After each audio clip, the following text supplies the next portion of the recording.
Good morning, सुप्रभात, वंदे मातरम विद्यार्थी मित्रों। मैं आनंद सर अपने YouTube channel make account easy with Anand sir में आपका हार्दिक स्वागत करता हूं। दोस्तों, मैंने आपको मेरे चैनल के माध्यम से अकाउंट और state, Gujarat board, Hindi medium, standard 12th का पूरा करवा दिया है। एक चैप्टर बाकी है प्रामाण्य वितरण स्टेट में, जिसमें बहुत सारे अलग अलग आकृति बनाना है और वो वीडियो के माध्यम से अच्छी तरह से समझाना थोड़ा मुश्किल है।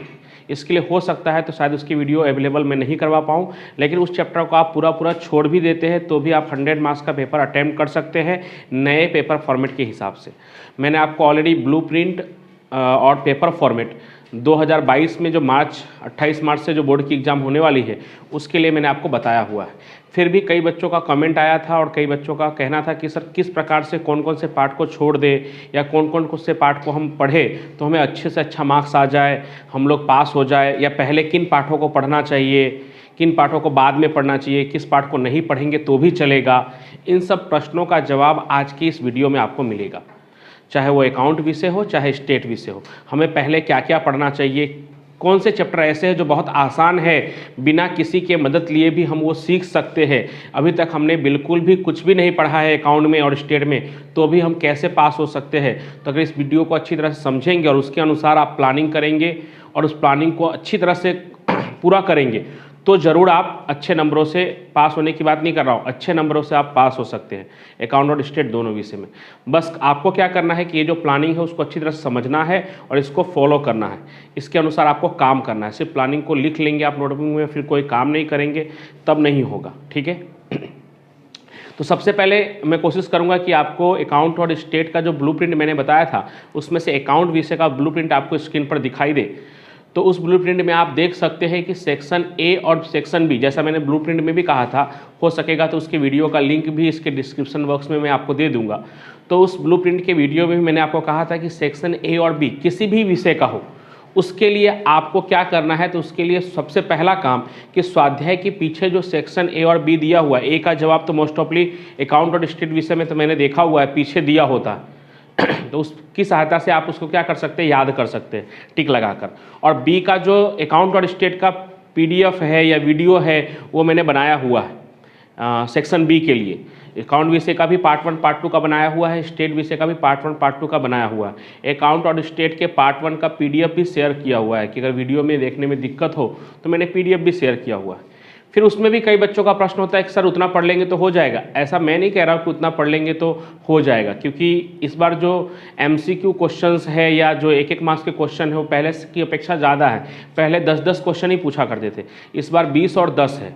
तो सेक्शन बी तो अभी भी पर्याप्त कह सकते हैं, बराबर। लेकिन ए के लिए हो सकता है कि अपने मन से बनाकर वो लोग पूछे, लेकिन वो प्रश्न तो बाद में आता है। सबसे पहले तो आप स्वाध्याय के पीछे जितना दिया है पहले उसे तो कंप्लीट कीजिए, वो कंप्लीट करने के बाद आपका वो प्रश्न आता है कि हमें और क्या करना चाहिए, ठीक है।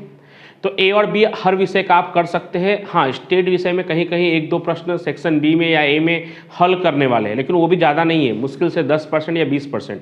यानी अगर 150-200 क्वेश्चन होंगे तो उसमें से 15-20 क्वेश्चन होंगे जो हल करने वाले होंगे, बाकी नॉर्मली याद करने वाले ही होंगे, और बाकी विषय में तो सब पूरे ही याद करने वाले हैं।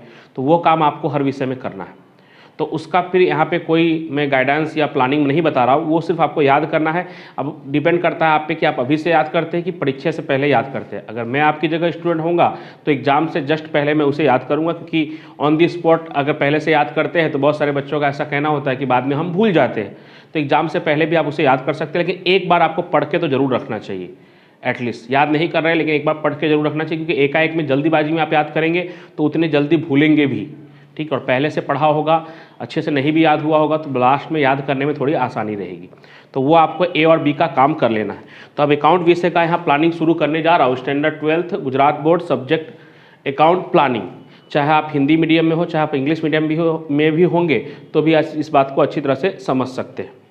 तो अकाउंट विषय में सेक्शन सी से हम स्टार्ट करते हैं। तो सेक्शन सी जो है वो आपके बोर्ड में क्वेश्चन नंबर 31 से स्टार्ट होगा। 31 से लेकर 36 तक 6 प्रश्न दिए होंगे आपको सेक्शन सी में, और आपको 6 में से कोई भी 4 प्रश्न आपको करने होंगे, और 4 प्रश्न 3-3 मार्क्स का होगा, और वो कितने मार्क्स का होगा, 12 मार्क्स का। अब इस 4 प्रश्न को हम कैसे कर सकते हैं, क्योंकि हमें तो 6 में से कोई भी 4 करने हैं, यानी 6 में से 6 हमें नहीं भी आएगा तो भी चलेगा, पहले भी ऑप्शन रहा करते थे, लेकिन पहले कैसा ऑप्शन होता था, 29 नंबर के क्वेश्चन के अथवा में 29 नंबर का क्वेश्चन। अब मान लीजिए, और दोनों एक ही पार्ट से, तो मान लीजिए कि किसी को कोई पार्ट नहीं आ रहा है, कि चलो पार्ट 1 है साझेदारी विषय प्रवेश, वो किसी को नहीं आ रहा है, तो उसका अथवा वाला जो क्वेश्चन है वो भी उसे नहीं आएगा। लेकिन अब क्या मौका है कि आप 6 में से अपने पसंद का कोई भी 4 कर सकते हैं, आप वो दोनों के दोनों सवाल को भी छोड़ सकते हैं। और पहले कैसा होता था, या तो दोनों आता था या दोनों नहीं आता था हमें, तो दोनों में ही हमें नुकसान। लेकिन अब आप 6 में से कोई भी 4 कर सकते हैं। तो सबसे पहले मेरे हिसाब से सेक्शन सी की अगर बात करूं तो सबसे पहले आपको चैप्टर नंबर 4 करना चाहिए। चैप्टर नंबर 4 पार्ट 4 साझेदारी का पुनर्गठन। पार्ट का नाम नहीं लिख रहा हूं, सिर्फ पार्ट 4 लिख दे रहा हूं, नाम बोल दे रहा हूं मौखिक, साझेदारी का पुनर्गठन। ये चैप्टर आपको करना चाहिए। इस चैप्टर में क्वेश्चन नंबर क्या क्या करना है आपको वो देख लीजिए। इस चैप्टर में आपको क्वेश्चन नंबर 4 से लेकर 9 तक करना है, क्वेश्चन नंबर 4 से लेकर 9 तक, और इसके अलावा क्वेश्चन नंबर 12 कर लेना है। क्वेश्चन नंबर 4 से 9 तक के जो प्रश्न है वो त्याग और लाभ से जुड़े हुए प्रश्न हैं। त्याग ज्ञात करो और लाभ ज्ञात करो। 4, 5, 6 में त्याग ज्ञात करना है और 7, 8, 9 में लाभ ज्ञात करना है। दोनों एक जैसा ही है, लेकिन फिर भी अपने प्रैक्टिस के लिए आप पूरा कर लो। और इसी के जैसा सेम टू सेम एग्जाम्पल भी है, उदाहरण नंबर 1 से 6। वो नहीं भी करेंगे तो भी चलेगा, लेकिन जब आप करने बैठे ही हो तो उसमें उतना कुछ समय लगने वाला नहीं है। और उदाहरण नंबर 10, उदाहरण नंबर 10 जो है वो क्वेश्चन नंबर 12 की तरह है। आपको थोड़ा बहुत याद करवा रहा हूँ कि कैसा है क्वेश्चन नंबर 12 या उदाहरण नंबर 10, जिसमें अलग अलग अनामत की शेष दी होती है। अनामत फंड कोष्टक में लिखा होता है जमा बाकी, लाभ हानि उधार बाकी। तो लाभ हानि उधार बाकी होता है, तो लाभ हानि को हम क्या करते हैं, बंद करते समय जमा करते हैं। और साझेदार का नाम दिया होता है, साझेदारों के पूंजी खाते उधार करते हैं उनके पुराने अनुपात में। क्वेश्चन में नाम दिया हुआ है अलय और संकेत का, और उदाहरण में नाम दिया हुआ है राम और रहीम का, ठीक है। और लाभ हानि का अनुपात दिया होता है, उस लाभ हानि के अनुपात में क्या करना होता है, बांट देना होता है। उसमें से एक कारीगर लाभांश फंड था जो पेढ़ी का दायित्व है जिसे बांटा नहीं जाएगा। तो उस तरह का ये सवाल है, तो वो भी कभी कभी पूछ लेते हैं। तो इतना अगर हम पढ़ लेंगे तो हमारा पार्ट 4 जो है, अकाउंट पार्ट 1 में पार्ट 4 वो एकदम अच्छी तरह से क्लियर हो जाएगा, और उसमें से एक क्वेश्चन आपका पूरा अच्छी तरह से क्लियर हो जाएगा। कौन सा क्वेश्चन क्लियर हो जाएगा, तो क्वेश्चन नंबर जो 32 है वो क्लियर हो जाएगा, ठीक है, क्वेश्चन नंबर 32। उसके बाद चैप्टर नंबर 4 के बाद आपको करना चाहिए चैप्टर नंबर 7। चैप्टर नंबर 7 में आप क्या कर सकते हैं, तो चैप्टर नंबर 7 में आप क्वेश्चन नंबर 3 में एक चौथा प्रश्न है। क्वेश्चन नंबर 3 में एक चौथा है, क्या है तो वो मैं आपको याद दिला देता हूँ, शायद आप अपने बुक में देखोगे तो आपको मालूम पड़ जाएगा। पेढ़ी के विसर्जन के समय निम्नलिखित बाकियों का निकाल कैसे करेंगे। पेढ़ी अगर बंद हो रहा है, विसर्जन हो रहा है, तो निम्नलिखित अलग अलग बाकियाँ दी होती थी, प्रोविडेंट फंड, घिसाई फंड, अनामत फंड, लाभ हानि खाता, इन सब का खाता बंद करके कहाँ ले जाएंगे। तो जो अनामत वगैरह है उसका खाता बंद करके साझेदारों के पूंजी खाते ले जाएंगे, और जो दायित्व या प्रावधान है उसका खाता बंद करके हम वसूली खाते ले जाएंगे। तो वैसा एक प्रश्न है। और क्वेश्चन नंबर 5 पूरा कर सकते हैं। क्वेश्चन नंबर 5, क्वेश्चन नंबर 5 खाली कहने के लिए क्वेश्चन नंबर 5 है, उसके अंदर 1 से लेकर 12 अलग अलग व्यवहार दिए हुए हैं, उन सबका रोज नामचा लिखना। तो वो 1 से लेकर 12 तक के व्यवहार है वो कर लेना। वो कर लेंगे तो क्वेश्चन नंबर 6 करने की कोई ज़रूरत नहीं है, क्योंकि क्वेश्चन नंबर 6 तो 5 से भी आसान है। तो 1 से 12 कर लिए, मतलब उतना इनफ है, पर्याप्त है, बहुत है उतना, बराबर।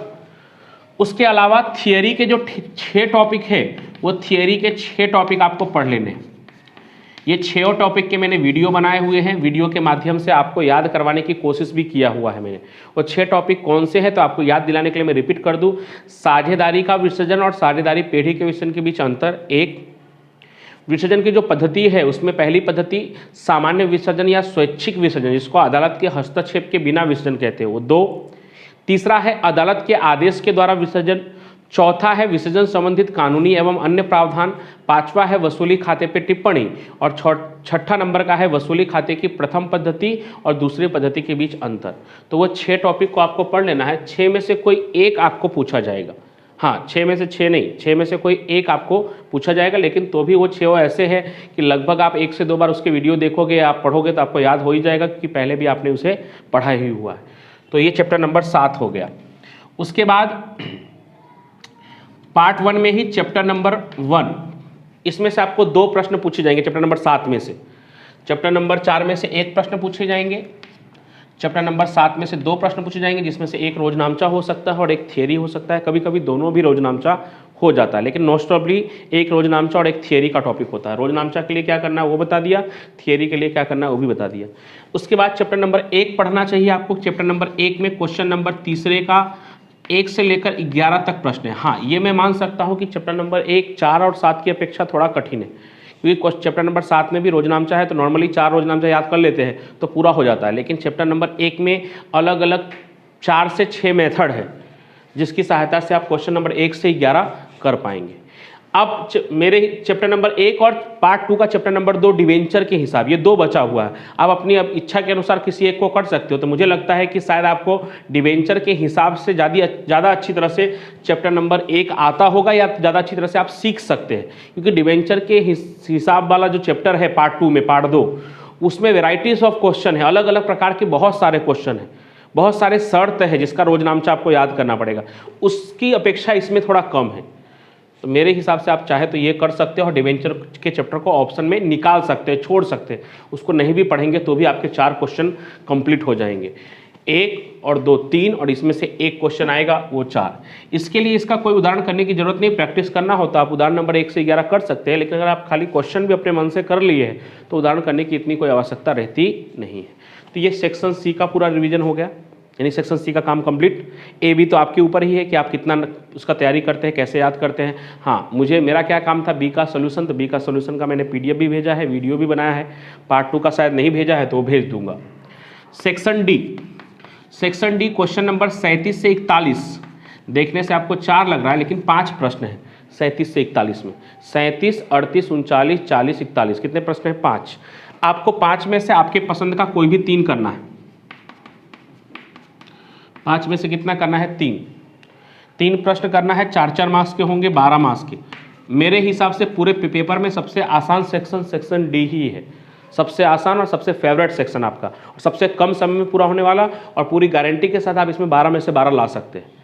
क्यों? क्योंकि इसमें जो 3 प्रश्न करने हैं उसमें से 2 प्रश्न तो आपका फेवरेट चैप्टर जो है पार्ट 3 अकाउंट पार्ट 1 का पार्ट 3 चैप्टर नंबर 3, न जाने आपने कितनी बार किया होगा, 2 से 3 बार तो रिवीजन कर ही लिया होगा पूरे पार्ट का। पार्ट 3 ख्याति का मूल्यांकन, उसमें से 2 प्रश्न पूछे जाएंगे। और इसके लिए आपको क्या करना है, तो इसके लिए आप पूरा कर लीजिए। क्वेश्चन नंबर 4 से लेकर क्वेश्चन नंबर शायद 12 तक है, और उदाहरण नंबर 1 से लेकर 8 तक। ऐसे तो 9 तक है लेकिन 9वां नहीं भी करेंगे तो चलेगा।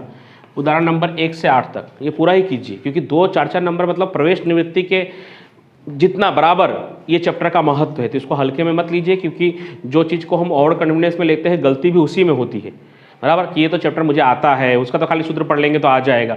अब जल्दीबाजी में सूत्र पढ़ेंगे तो उस समय कन्फ्यूजन होगा कि पूंजीकृत की पद्धति है कि अधिक लाभ की पद्धति है। तो कन्फ्यूजन ना हो इसके लिए उस चैप्टर को एकदम अच्छी तरह से कर लेना है, क्योंकि उसमें से 4-4 नंबर के 2 सवाल आने वाले हैं। फिर ऐसा ना हो कि उसमें भी ये गलत हो जाए। इसमें से दोनों लेना है आपको, और इसमें एकदम आसान है। आप खाली सिर्फ सूत्र पढ़ लेंगे, याद कर लेंगे तो किसी को पूछने की जरूरत नहीं है। आप किसी भी सवाल को खुद ही कर सकते हैं। और फिर भी इस पार्ट के अलग अलग क्वेश्चन के हल का वीडियो बना हुआ है, वो भी आप देख सकते हैं। तो इसमें से आपको 2 प्रश्न पूछे जाएंगे चैप्टर नंबर 3 में से, और उसी की तरह एकदम आसान चैप्टर अकाउंट पार्ट 2 में भी है। चैप्टर नंबर 4 वित्तीय पत्रकों का विश्लेषण, जिसमें आपको तुलनात्मक पत्रक, समान माप के पत्रक बनाने होते हैं। और उन पत्रकों में देखा होगा, चाहे वो तुलनात्मक पत्रक हो या समान माप के पत्रक हो, सब में 6 ही कॉलम होता है। कितना कॉलम? 6 में से 4 कॉलम तो उन्होंने पहले से ही दिया होता है।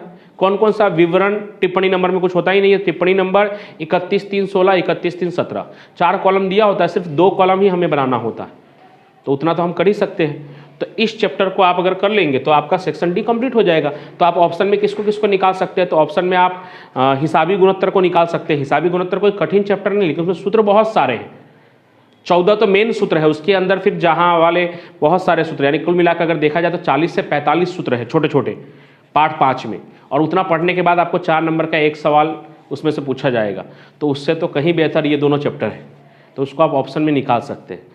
मैंने कहा है कि ऑप्शन में आप चैप्टर को निकाल सकते हैं, लेकिन सेक्शन ए और बी आपको सभी चैप्टर का पढ़ना है, दोनों वार्षिक हिसाब को छोड़कर। एक पेढ़ी का वार्षिक हिसाब, एक कंपनी का वार्षिक हिसाब। उसके अलावा ए और बी तो आपको सभी विषय में सभी चैप्टर का पढ़ना चाहिए, और जरूर पढ़ना चाहिए, क्योंकि उसमें से पूछे तो जाएंगे ही 1-1 नंबर के क्वेश्चन। तो चैप्टर नंबर 4 जो है वित्तीय पत्रक, उसमें क्या क्या कर लेंगे आप? तो उसमें आप क्वेश्चन नंबर 6, क्वेश्चन नंबर 8 से फिर पूरा लास्ट तक 14 तक आपको करना पड़ेगा, क्योंकि हर मेथड के कम से कम एक एक प्रश्न तो आप करेंगे ना, क्योंकि तुलनात्मक जो पत्रक है उसमें भी 2 है, एक लाभ हानि का तुलनात्मक पत्रक, एक पक्की तलपट का तुलनात्मक पत्रक। 2 सवाल उसका हो गया।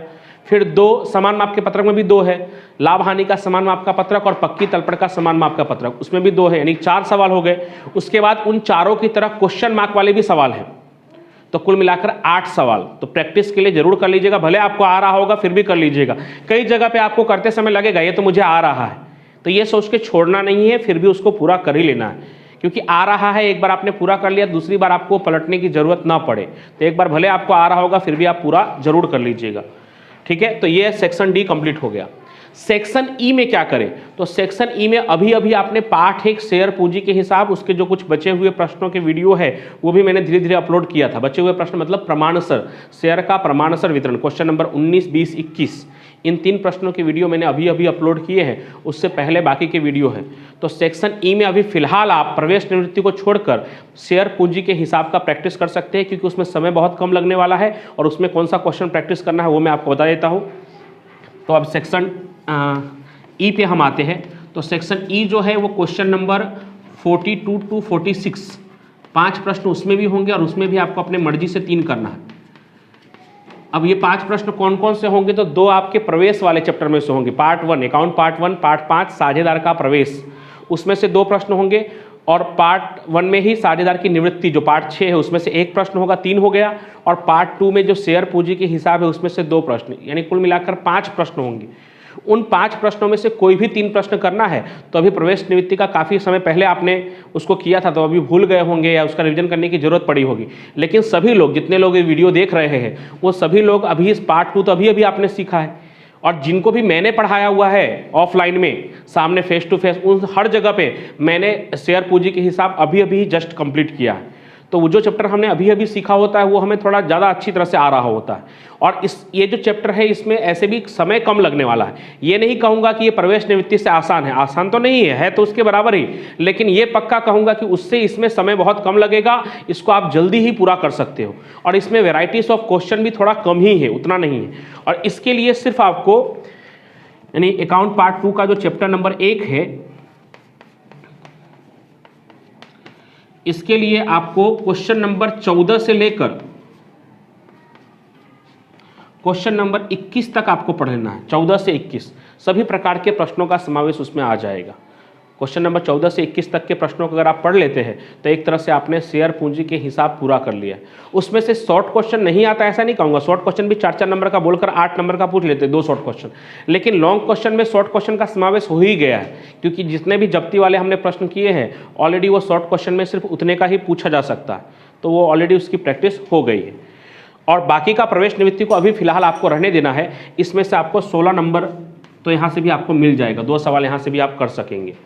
कितने सवाल कर सकेंगे? 2 सवाल।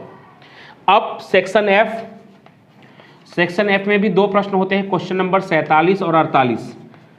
और ये जो सेक्शन है ए, बी और एफ, ये कंपलसरी सेक्शन है। कंपलसरी सेक्शन का मतलब इसमें किसी भी प्रकार का कोई विकल्प यानी कोई ऑप्शन नहीं होता, सभी सवाल आपको करना अनिवार्य होता है। अब आप करें ना करें वो अलग बात है, लेकिन अनिवार्य होता है, उसके बदले में कोई सवाल नहीं होता। तो क्वेश्चन नंबर 47 जो है वो साझेदारी पेढ़ी का वार्षिक हिसाब है, वो भी आपने बहुत पहले पढ़ा हुआ है और उसमें समय ज़्यादा लगता है और उसमें भी क्वेश्चन बहुत सारे हैं।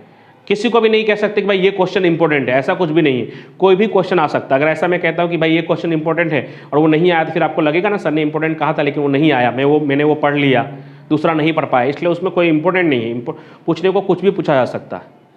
इसमें मैंने 14 से 21 इसलिए कहा कि कहने को 14 से 21 है लेकिन उसमें सभी प्रकार के मुद्दे आ जाते हैं, लेकिन वार्षिक हिसाब में ऐसा नहीं है, सभी प्रश्न अपने में इंपॉर्टेंट ही है, तो उसमें थोड़ा आपको समय लग सकता है। लेकिन जो कंपनी का वार्षिक हिसाब है उसमें इंपॉर्टेंट है मेरे पास और वो आपको भी पता है। क्वेश्चन नंबर 9, 10 और उदाहरण नंबर 14, सिर्फ 3 प्रश्न जिसमें पूरा वार्षिक हिसाब है। एक स्वाध्याय का क्वेश्चन नंबर 9, 10 और उदाहरण में उदाहरण नंबर 14। ये 3 प्रश्नों को आप 2 से 3 बार कर लेते हैं अच्छी तरह से नमूना याद करने के बाद। ये नहीं कि आपको नमूना में देखना पड़े, सूत्र देखना पड़े, तो ऐसा करने का कोई मतलब नहीं निकलता है। नमूना याद करने के बाद अगर आप अकाउंट पार्ट 2 का चैप्टर 3 जो है कंपनी का वार्षिक हिसाब, उसमें आप क्वेश्चन नंबर 9, 10 और उदाहरण 14 कर लेते हैं तो आपका अकाउंट का रिवीजन लगभग पूरा हो जाएगा। पूरे अकाउंट में, तब आपका सिर्फ 8 और 11 19 मार्क्स का सिर्फ रिवीजन बाकी रहेगा। 8 कौन सा, प्रवेश या निवृत्ति में से कोई भी एक चैप्टर, उसमें भी आप अपनी इच्छा के अनुसार किसी एक चैप्टर को निकाल सकते हैं, मतलब नहीं भी पढ़ेंगे उतनी अच्छी तरह से तो भी चलेगा। और वार्षिक हिसाब बाकी रहेगा, उसको तो आपको पढ़ना अनिवार्य है, लेकिन वार्षिक हिसाब की मोस्ट ऑफली एंट्री आपको आती है तो आप बाद में उसको पढ़ सकते हैं। बाकी चैप्टर का आयोजन मैंने कुछ इस तरह से बना है, इस तरह से आपको पूरा करना है। बारी बारी से एक एक चैप्टर को लेते जाना है। जैसे पार्ट 4 आपने लिया तो उसको आपको एक दिन में पूरा कर देना है। जो छोटे छोटे चैप्टर है उसको एक दिन में आप आराम से पूरा कर सकते हैं। कोई भी चैप्टर, पार्ट 4 हो या पार्ट 7 हो या पार्ट 1 हो, आप 2 से ढाई घंटा बैठेंगे तो 2 से ढाई घंटे में हो जाएगा। लेकिन अगर आप साथ में दूसरा विषय भी कर रहे हैं तो 2 दिन कर लीजिए। एक चैप्टर के लिए कितना दिन, 2 दिन, लेकिन उससे ज़्यादा नहीं। और ऐसा भी नहीं कि जोश में आकर पहले दिन ही 2-3 चैप्टर खत्म कर दिए, उसका भी कोई मतलब नहीं है। अगर आप जोश में आकर ऐसा करेंगे तो 3 दिन के बाद देख लीजिएगा आप कुछ भी नहीं करने वाले। इसलिए जोश में आने की जरूरत नहीं है। हमारे पास बाकी के 6 विषय भी है, उसको ध्यान में रखते हुए एक दिन 2 दिन में ऐसा होता है, एक दिन के बदले 2 दिन में आप एक चैप्टर को पूरा कीजिए, लेकिन अपने काम को निरंतर रूप से करिए, रेगुलरली करिए। ऐसा नहीं कि सर ने आज अच्छा बताया, सब समझ गए, आज से देखना आज पूरा कर देता हूँ, सी खत्म डी खत्म। वो ऐसा लगता है, जब मैं भी स्टूडेंट था तो मुझे भी ऐसा लगता था। तो इसलिए ऐसा फेयर में नहीं पढ़ना है आपको। रेगुलर निरंतर रूप से आपको अपना होमवर्क और एक्सरसाइज करना है और अपने आपस में कोई ग्रुप बना लेना है। जरूरी नहीं कि ग्रुप के लिए आप उनके घर पे जाए या उसे अपने घर पे बुलाए। जब भी आप मिलते हैं उनसे, जिन विद्यार्थियों से, अपने फ्रेंड्स से, उनको आप अपना काम दिखाइए और उनका काम चेक कीजिए, जिससे कि क्या होगा कि एक दूसरे का चेक भी हो जाएगा, कौन कितना कर रहा है वो मालूम भी हो जाएगा और अच्छी तरह से आपका रिवीजन कंप्लीट हो जाएगा। तो ये अकाउंट का हो गया। अब थोड़ा यहाँ पे स्टेट का देखते हैं। स्टेट का जो प्लानिंग है वो थोड़ा शॉर्ट में बताऊँगा जिससे आपको आसानी रहे। स्टेट पार्ट 2 लगभग 90% बच्चों को, या तो मैं कहूँ 99% बच्चों को पार्ट 1 की अपेक्षा कठिन लगा है तो गलत नहीं है। हमारे टाइम पे स्टेट पार्ट 1 और पार्ट 2 में बैलेंस बराबर था। बराबर इसलिए था दोस्तों क्योंकि हम जब पढ़ते थे तब स्टेट पार्ट 1 में जो संभावना का चैप्टर आपका पार्ट 2 का पहला लेसन है वो हमारे पार्ट 1 का 5वां लेसन हुआ करता था। तब बैलेंस दोनों पलड़ा बराबर हुआ करते थे। अभी क्या है, एक तो पार्ट 1 में 4 ही लेसन है, वो भी आसान। पार्ट 2 में एक लेसन भी ज़्यादा है और संभावना भी वहीं पर है, प्रमाण वितरण भी वहीं पर है। तो इसकी वजह से पार्ट 2 बच्चों को थोड़ा कठिन लगता है और वो भी दिवाली के बाद समय बहुत कम बचा होता है तो फटाफट चल भी रहा होता है स्पीड से एकदम। तो इसकी वजह से वो उनको थोड़ा कठिन लगता है। तो उसके लिए हम कैसे आयोजन करें? तो कितने बच्चे अभी पार्ट 2 के चक्कर में पड़े? नहीं, पार्ट 2 के चक्कर में मत पड़िए। पहले जो आपको अच्छी तरह से आता है वो सीखिए। तो आपको लगेगा सर जो अच्छी तरह से आता है वो तो हमको आता ही नहीं। पार्ट 1 भी पहले आपको आता था, आता है नहीं, आता था पार्ट 1। अभी आप चेक करने जाएंगे ना अपने आप को तो आपको कुछ 1-2 बड़े सूत्र याद होंगे, बस छोटे मोटे कोई भी सूत्र आपको याद नहीं होंगे। हाँ, आप ये कह सकते हो कि सर एक बार देखूंगा तो आ जाएगा, लेकिन देखना तो पड़ेगा ही आपको। अभी भी आपको एकदम अच्छी तरह से पार्ट 1 नहीं आ रहा है बराबर। कई बार तो कितने को तो बड़े वाले सूत्र भी नहीं पता है कि किसमें अंडर रूट रहेगा किसमें नहीं रहेगा। पार्ट 2 में अंडर रूट रहेगा और पार्ट 3 में नीचे अंडर रूट नहीं रहेगा। ये भी बातें याद करने जैसी है, याद नहीं है कितने लोगों को। तो इसलिए पार्ट 1 हमें अच्छी तरह से आता था, अभी आता नहीं है। हमें ओवर कॉन्फिडेंस में नहीं रहना है कि पार्ट 1 तो मुझे पूरा आता है, एकदम अच्छी तरह से आता है, पार्ट 2 पढ़ना है, मुझे सीखना है। जो आपको अच्छी तरह से आता है वही आपको बार बार रिवीजन करना है कि उसमें कोई चूक ना हो जाए, भूल ना हो जाए। क्योंकि जो नहीं आता उसके लिए उतना अफसोस नहीं होता, लेकिन आता हुआ अगर रह जाए, छूट जाए, गलत हो जाए तो हमें बहुत अफसोस होता है। और पार्ट 1 से ऐसे भी हम ज़्यादा से ज़्यादा मार्क्स कवर कर सकते हैं। पूरा पार्ट 1 पढ़कर लगभग हम 70 नंबर कवर कर सकते हैं। और उसके बाद पार्ट 2 का भी आयोजन मैं बताऊंगा, लेकिन अभी फिलहाल पहले आपको पार्ट 1 का रिवीजन करना है, क्योंकि पार्ट 2 तो अभी आपने स्कूल में सीखा है, जैसा भी सीखा है, लेकिन थोड़ा बहुत तो आपको आता है। लेकिन उसके रिवीजन के चक्कर में पढ़कर पार्ट 1 का रिवीजन नहीं करेंगे तो जो थोड़ा बहुत याद है वो भी हम भूल जाएंगे। इसलिए सबसे पहले आपको पार्ट 1 का रिवीजन करना है। और स्टेट पार्ट 1 में भी आपको जो रिवीजन करना है स्टेट पार्ट 1 में, सबसे पहले पार्ट 2 का करना है। पार्ट 1 नहीं, पहले पार्ट 2, पार्ट 3, पार्ट 4 और फिर पार्ट 1। क्यों? क्योंकि लगभग पार्ट 2, पार्ट 3 और पार्ट 4 के सूत्र मिलते जुलते हैं, एकदम सेम टू सेम तो नहीं है, लेकिन उनके कॉलम, बड़े सवालों को हल करने के जो कॉलम है या सूत्र है वो लगभग मिलते जुलते हैं 70 to 80%। तो इसके लिए आप पार्ट 2, पार्ट 3, पार्ट 4 इनका रिवीजन आपको पहले करना है। अब इनका रिवीजन करने के लिए हम क्या करें सर? तो वो सुनिए। पार्ट 2, 3, 4 का रिवीजन करने के लिए आपको सिर्फ उनका स्वाध्याय कंप्लीट करना है। यानी पार्ट 2 का रिवीजन करने के लिए आपको स्वाध्याय 2 पूरा कर लेना है। ए भी करेंगे तो भी अच्छा है, ए भी नहीं करेंगे तो सी से स्टार्ट करना है। ए भी तो आपको ऐसे भी सबका करना ही है, तो ए भी कर ले तो और अच्छी बात है। तो स्वाध्याय 2 पूरा कर लेना है। पार्ट 3 के रिवीजन की तरह रिवीजन भी इसी तरह से स्वाध्याय 3 पूरा करके कर सकते हैं आप। यानी पार्ट 3 के रिवीजन के लिए आपको स्वाध्याय 3 पूरा करना चाहिए। पार्ट 4 के रिवीजन के लिए आपको स्वाध्याय 4 पूरा करना है। फिर आपके मन में एक प्रश्न होगा, सर ये पार्ट 2, 3 और 4 का रिवीजन स्वाध्याय 2, स्वाध्याय 3 और स्वाध्याय 4 पूरा करने पर चल जाएगा, हो जाएगा, चलेगा? मैं कहता हूँ चलेगा, दौड़ेगा नहीं, उड़ेगा। बराबर, पार्ट 2, 3, 4 का रिवीजन कर लेंगे तो बहुत ज़्यादा है वो, हमें वो बहुत कम लग रहा है कि अभी सुन रहे हो ना आप सामने से कि स्वाध्याय 2 बस, वो तो आप जब करने बैठोगे तो आपको लगेगा स्वाध्याय 2 बस नहीं है, बहुत है उसमें। बराबर, उसमें बहुत सारे सवाल हैं, कई सवाल तो ऐसे हैं जो 2.1, 2, 3 में आपको देखने को भी नहीं मिला हो, उससे अलग हटकर भी सवाल स्वाध्याय में है। तो स्वाध्याय अगर आप कर लेते हो तो बहुत इनफ है, पर्याप्त है, उससे बाहर कुछ भी नहीं आने वाला है। हाँ, लेकिन वो कहीं से देख कर लेते हो, सूत्र आपको देखना पड़ रहा है तो नहीं, सूत्र पहले आपको याद करना है, स्वाध्याय के सवाल को बाद में करना है और कोशिश करना है कि हर सवाल का आंसर पहली बार में सही आ जाए। कई बार ऐसा होता है कि पीछे हम देखते हैं सही नहीं आता, फिर हम सही कर लेते हैं, तो सही कर लेते हैं तो उसका कोई मतलब निकलता नहीं है, क्योंकि फिर एग्जाम में तो ऐसा कोई मौका मिलेगा नहीं कि आंसर भी दिया होगा और आप देखकर सही कर लेंगे। एग्जाम में तो जो भी होगा फाइनल ही होगा। इसके लिए कोशिश ये भी रहना चाहिए कि बड़े सवालों का जो आंसर है वो पहली बार में ही सही आए। तो आप पार्ट 2 के किसी भी पार्ट के रिवीजन के लिए उसका अगर आप स्वाध्याय करते हैं तो वो बहुत ही पर्याप्त है, बहुत ज़्यादा है, उसकी ज़्यादा करने की जरूरत नहीं है। हाँ, लेकिन उसमें कम करने की भी जरूरत नहीं है कि 2-3 बड़े सवाल किए फिर आपको लगने लगा आलस कि अरे ये तो इसके जैसा ही सवाल है, नहीं भी करेंगे तो चलेगा। नहीं, कितने भी बड़े सवाल हो, कितने भी एक जैसे हो, लेकिन उसको आपको सबको पूरा करना है, क्योंकि एक बार आपने पूरा कर लिया मतलब पार्ट 2 पूरा खत्म, एक पूरा पार्ट ही खत्म कर दिया आपने। 9 ही पार्ट तो है, 9 स्वाध्याय। एक स्वाध्याय को अगर आप 2 या 3 दिनों में भी पूरा करते हैं तो भी 9 स्वाध्याय को आप 1 महीने का समय हमारे पास बचा ही हुआ है। और 2-3 दिन में पूरा करने के लिए इसलिए कह रहा हूँ क्योंकि बाकी विषय पे भी हमें ध्यान देना है। और रिक्वेस्ट है आपसे कि आप प्लीज़ कमेंट करके इक्को के बारे में भी ऐसा बताइए, बीए के बारे में भी ऐसा बताइए, हिंदी के बारे में भी ऐसा बताइए। ऐसा मत लिखिएगा, क्योंकि मैं बीए, इक्को, हिंदी, एसपी ये सब विषय पढ़ाता नहीं हूँ। कोशिश करूंगा कि अगर वो सर लोग अगर सपोर्ट करते हैं उनको मैं रिक्वेस्ट करूंगा कि मेरे चैनल के माध्यम से आकर आपको कोई ब्लूप्रिंट या पेपर फॉर्मेट या कोई पीडीएफ अगर मुझे मिलेगा तो मैं ज़रूर शेयर करूंगा। लेकिन आपसे रिक्वेस्ट है कि आप कमेंट में प्लीज़ ऐसा ना कहे कि बाकी विषय का भी करवाइए, क्योंकि एक ही व्यक्ति सब विषय नहीं करवा सकता है दोस्तों। तो आप फालतू ऐसा कमेंट करके आपका भी कोई फ़ायदा नहीं है और मुझे भी अच्छा नहीं लगता कि बार बार मैं आपके कमेंट का पढ़ता हूं और उसका जवाब नहीं देता, ठीक है, क्योंकि मैं बाकी विषय नहीं करवा सकता। हाँ, मैंने बाकी सर टीचरों से कहा है अगर कोई मटेरियल प्रोवाइड होता है मुझे तो मैं उसका पीडीएफ आपके शेयर करूँगा, या अगर वो वीडियो बनाने के लिए तैयार होते हैं तो मैं वीडियो भी आपके साथ शेयर कर सकता हूँ, लेकिन उसके अलावा मैं नहीं बना सकता, ठीक है। तो ये स्टेट पार्ट 1 में स्वाध्याय 2, स्वाध्याय 3 और स्वाध्याय 4 करने के बाद आपको पार्ट 1 के लिए ठीक इसी तरह से स्वाध्याय 1 पूरा करना है। जानबूझ के पार्ट 1 को नीचे रखा है क्योंकि पार्ट 1 में एक जो है मेरे हिसाब से पार्ट 2, 3, 4 से थोड़ा सा कठिन है, ठीक है। उसमें क्वेश्चंस थोड़े ज़्यादा है, वेराइटीज ऑफ क्वेश्चन, यानी अलग अलग प्रकार के क्वेश्चन ज़्यादा है। कितने बच्चे ऐसा बोलते हैं कि अगर हम पेपर सेट का रिविजन करें तो पेपर सेट का रिविजन पहले उचित नहीं है। पेपर सेट के रिवीजन के लिए सिर्फ उसका 2 ही उद्देश्य होना चाहिए कि पेपर को आप सही टाइम पे पूरा कर पाते हो कि नहीं, और कितने सारे प्रश्न आपको आते हैं या नहीं। तो उस, और जैसे मान लीजिए कि आपने 2 पेपर सेट कर लिया 2018 और 2019, अब 2018-19 का पेपर किया आपने, चैप्टर नंबर 1 में दोनों साल में इकाई वाला ही सवाल पूछा गया था, तो आप खुश हो गए कि चलो मेरा पेपर पार्ट 1 कंप्लीट हो गया, पार्ट 1 में सवाल आएगा मैं कर लूँगा। हो सकता है कि 2022 के एग्जाम में कुल खर्च और मात्रा वाला सवाल पूछ ले। तो इसलिए ये स्वाध्याय करने से क्या फ़ायदा होगा कि तब उसके बाद अगर आप पेपर हल करने जाएंगे तो भले 1-2 पेपर कम हल करेंगे लेकिन आपको पूरा अच्छी तरह से आ जाएगा। तो इसलिए डायरेक्ट पेपर हल करने मत जाइए, पहले उसके लिए प्रिपरेशन करिए। बराबर, कोई भी मैच खेलने जाते हैं या कोई भी युद्ध होता है तो उसके लिए प्रिपरेशन बहुत ज़रूरी होता है, डायरेक्ट नहीं जाया जाता है।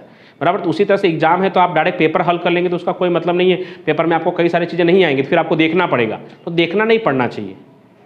पेपर हल करने का उद्देश्य सिर्फ टाइमिंग पर ध्यान देना कि हम सही समय पे पेपर पूरा कर पाते हैं कि नहीं। उसमें भी कई लोग पेपर कैसा हल करते हैं, आज थोड़ा सा किए, कल परसों किए, ऐसा नहीं। अगर आपके पास समय नहीं है, एक दिन में आप पेपर हल नहीं कर सकते, तो आप उसको टाइम लिमिट बना दीजिए कि 1 घंटे में मैं सेक्शन ए बी पूरा करूंगा, 1 घंटे में डी सी डी पूरा करूंगा, फिर ई एफ पूरा करूंगा। ऐसे 3 भागों में बांट दीजिए और रोज स्टॉप वॉच पर टाइम देखकर ही आप उठा कीजिए।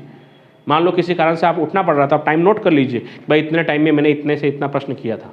आप 3 घंटे से ज़्यादा समय ले रहे हो तो फिर उसका कोई मतलब नहीं है। तो ये पार्ट 1 का रिवीजन, बीच बीच में मैं थोड़ी आपको अलग अलग बातें भी बता रहा हूँ। स्टेट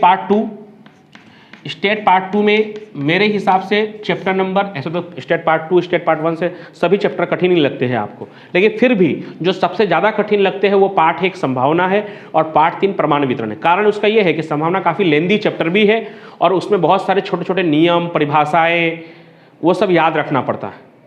तो इसमें आप पार्ट 4 और पार्ट 5 कर सकते हैं, क्योंकि पार्ट 4 और 5 सबके स्कूलों में अभी अभी हुआ होगा, लक्ष्य और विकलन, और दोनों चैप्टर एक जैसे ही है और सूत्र पे आधारित है। और दोनों चैप्टर के जो बड़े बड़े सवाल है, जैसे पार्ट 4 में 4 नंबर का जो सवाल है कोष्टक की विधि, वो भी एकदम ईजी है। और पार्ट 5 में जो न्यूनतम मूल्य महत्तम मूल्य प्राप्त करना, यानी सेक्शन F जो है पार्ट 5 का, जो 4 नंबर के लिए बहुत इंपॉर्टेंट है, वो सेक्शन F पूरा ही आसान है। तो पार्ट 4 और पार्ट 5 ये आप पूरा कर सकते हो, और इसके लिए भी इसका स्वाध्याय 4 और इसका स्वाध्याय 5 आप पूरा कर सकते हैं। उसके बाद बाकी बचे 3 चैप्टर में से आप 2 चैप्टर को ऑप्शन में निकाल दे सकते हैं, निकाल के भी आप 100 नंबर का पेपर अटेम्प्ट कर सकते हैं। तो मेरे हिसाब से आप पहले और तीसरे चैप्टर को निकाल सकते हैं। पार्ट 2, तो पार्ट 2 थोड़ा सा कठिन है, लेकिन थोड़े से कठिन होने की वजह से आपने उसे कठिन के श्रेणी में डाल दिया कि बहुत कठिन है। पार्ट 2 का 2 भाग है, एक असतत संभावना वितरण और एक द्विपद संभावना वितरण, यानी एक 2.1 और एक 2.2। तो 2.2 तो बहुत आसान है, वो तो पूरा एक ही सूत्र पर आधारित है, P ऑफ x बराबर NCx P⁻x Q⁻n-x। पार्ट 2 के आधे से ज़्यादा सवाल तो इसी सवाल पे हो जाते हैं, इसी सूत्र पे हो जाते हैं। तो बचा कठिन क्या, 2.1, और 2.1 में भी जो आधा 2.1 है वो उतना कठिन नहीं है, वो इजी है। शुरुआत के जो 1 से 4 सवाल है जिसमें आपको अचलांक ज्ञात करना होता है, C, K, वो तो इजी है, उसमें तो सब में एक ही सूत्र लगता है, सिग्मा P ऑफ xi बराबर 1, इसलिए। और फिर सबका मान रखकर हम K का मान या C का मान प्राप्त कर लेते हैं। तो कठिन क्या है, तो पूरे पाठ में वही 5वें से लेकर 9वें तक का प्रश्न, यानी 5 प्रश्न वो हो गए, 2-3 उदाहरण हो गए और 2-3 स्वाध्याय के प्रश्न हो गए, यानी 10 प्रश्न पूरे पाठ में अगर गिना जाए तो 10 प्रश्न कठिन है, और उसकी वजह से हम उसे कठिन की श्रेणी में डाल दे रहे हैं। जबकि उस 10 प्रश्न का वीडियो या तो 10 प्रश्नों को हम बार बार हल कर लेंगे 2 से 3 बार, तो आसानी से वो चैप्टर भी हमें आ जाएगा। तो पार्ट 4 और पार्ट 5 करने के बाद आप पार्ट 2 का रिवीजन कर सकते हैं, और उसके लिए भी आपको स्वाध्याय 2 पूरा कर लेना है। अगर आप इतना पूरा कर लेते तो आपका पूरा पेपर का रिवीजन हो जाएगा, पूरे के पूरे 100 मार्क्स का अटेम्प्ट कर सकते हैं। यहाँ तो फिर भी थोड़ा सा छूटा है, इतना सब होने के बावजूद भी क्या छूटा है, तो यहाँ पे अभी भी प्रवेश निवृत्ति में से कोई एक चैप्टर और साझेदारी पेढ़ी का वार्षिक हिसाब, ये 2 चैप्टर यहाँ अकाउंट में बाकी है, लेकिन यहाँ तो लगभग पूरा आप 100 मार्क्स का पेपर अटेम्प्ट कर सकते हैं। अब इसके अलावा आप अपने हिसाब से आयोजन कर सकते हैं, ऐसा नहीं कि मैंने पार्ट 4, पार्ट 5 और पार्ट 2 कहा है तो आप वही कीजिए। किसी को हो सकता है संभावना इजी लगे, प्रमाण वितरण इजी लगे, तो वो अपने हिसाब से आयोजन कर सकते हैं। ये तो मैंने आपको एक अपना तरीका बताया है कि आप इस तरह से कर सकते हैं, बाकी आपको जैसा उचित लगे, जैसा योग्य लगे, वैसी तैयारी आप कर सकते हैं। कुछ बच्चों का 1-2 छोटा मोटे प्रश्न भी आते हैं कि सुबह में पढ़े कि रात में पढ़े, आपके कैपेसिटी के हिसाब से आपको पढ़ना है। अगर आप रात में देर तक जग के पढ़ सकते हैं तो रात में देर तक जग के पढ़िए, क्योंकि सुबह आपसे उठा नहीं जाता और ज़बरदस्ती उठ के आप पढ़ते तो उसका कोई मतलब नहीं है। तो आपका शरीर आपको किस तरह से सपोर्ट करता है, आप किस प्रकार से आपकी हैबिट है, उस पर डिपेंड करता है। आपको जो अच्छा लगे उस हिसाब से बस पढ़िए, तैयारी कीजिए और निरंतर रूप से कीजिए, लगातार। ये नहीं कि जोश में आकर किसी ने मोटिवेट कर दिया, स्कूल में कोई मोटिवेटर आया जिसने अच्छा मोटिवेशन स्पीच दिया है तो आप एकदम मोटिवेट हो गए और 1-2 दिन लगातार पढ़ लिया और फिर तीसरे दिन से वही हाल, वैसा मत कीजिए। भले वो 1-2 दिन लगातार 4-5 घंटे मत पढ़िए, लेकिन आपका जो रेगुलर टाइमिंग है पढ़ने का 2 घंटे, 4 घंटे या 5 घंटे, वो आप रेगुलर रखिए, उसको थोड़ा बढ़ाइए, लेकिन उसको कम मत कीजिए। और अच्छी तरह से पढ़िए, आपके फ्यूचर के लिए, आपके जितने भी आने वाले एग्जाम हैं उन सब के लिए आपको best of luck, all the best. आप अच्छे से अच्छे पेपर पूरा कर सके, और ऐसे ही मैं अलग अलग वीडियो आपके लिए लाता रहूं। इसके लिए वीडियो को लाइक करिए, शेयर कीजिए, और अगर अभी तक भी आपने सब्सक्राइब नहीं किया होगा तो चैनल को सब्सक्राइब कीजिए। Thank you so much.